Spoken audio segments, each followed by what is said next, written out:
मासळीच्या बाजारात पॉम्फ्रेट मासे पापलेट किंवा पपलेट या सामान्य मराठी नावाने ओळखले जातात. पापलेट हा पॉम्फ्रेट या शब्दाचाच अपभ्रंश आहे. पॉम्फ्रेट मासे 3 प्रकारचे असतात: करडा किंवा रुपेरी पॉम्फ्रेट, पांढरा पॉम्फ्रेट आणि काळा पॉम्फ्रेट.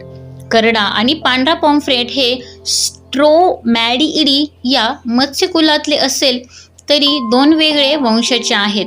करडा पॉम्फ्रेट स्ट्रोमॅटिअस वंशाचा व पांढरा कॉन्ड्रोप्लायस्टिस वंशातला आहे. काळा पॉम्फ्रेट फोर्मिओनिडी मत्स्यकुलातला असून फोर्मिओ वंशाचा आहे. करड्या अथवा रुपेरी पॉम्फ्रेटाचे शास्त्रीय नाव स्ट्रोमॅटिअस अर्जेंटियस, पांढऱ्या कॉन्ड्रोप्लायटिस चायनेन्सिस आणि काळ्या फोर्मिओ नायजर आहेत. व्यापारी दृष्टीने फोर्मिओ नायजर या माशाला जरी पॉम्फ्रेट म्हणत असेल तरी तो खरा पॉम्फ्रेट नव्हे. करडा अथवा रुपेरी पॉम्फ्रेट हा खरा पॉम्फ्रेट होय. करडा अथवा रुपेरी पॉम्फ्रेट याचे मराठी नाव चांदवा आहे. भारतापासून मलाया द्वीपकल्पापर्यंतच्या आणि त्याच्याही पलीकडच्या समुद्रात हे मासे सापडतात. याची लांबी सुमारे 30 सेंटीमीटर पर्यंत असते. प्रौढ माशाचे वजन सुमारे 1 किलोग्रॅम असते. डोक्याची व शेपटीची लांबी शरीराच्या लांबीच्या सुमारे 1/4 असते. डोके व पाठ करड्या रंगाची असून त्यात जांभळ्या रंगाची झाग असते. डोक्याच्या आणि शरीराच्या दोन्ही बाजू रुपेरी करड्या असून पोटाकडची बाजू पांढरी असते. सगळ्या शरीरावर बारीक काळे ठिपके असतात. प्रच्छदाच्या वरच्या भागावर काळा ठिपका असतो. शेपटीचा भाग पिवळसर पांढरा असतो. कनिनिका रुपेरी असते. मुंबई किनाऱ्यावर यांच्या मासेमारीचा हंगाम ऑक्टोबरमध्ये सुरू होतो व नोव्हेंबर ते फेब्रुवारी या काळात तो तेजीत असतो.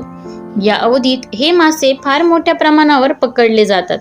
फेब्रुवारी नंतर यांचे नवे स्थलांतर करून दक्षिणेकडे जातात. मार्च आणि एप्रिल महिन्यात दक्षिण कारवारच्या किनाऱ्यावर ते मुबलक असतात. यानंतर ते मलबार किनाऱ्यावर जुलै आणि ऑगस्ट महिन्यात विपुल असतात. अशाच प्रकारचे या माशांचे स्थलांतर भारताच्या पूर्व किनाऱ्यावर होत असल्याचे दिसून येते. पांढरा पॉम्फ्रेट याचे मराठी नाव सरंगा असे आहे. पुष्कळ बाबतीत या माशांचे रुपेरी पॉम्फ्रेटशी साम्य आहे, परंतु रंग मात्र त्याच्यापेक्षा निराळे असतात.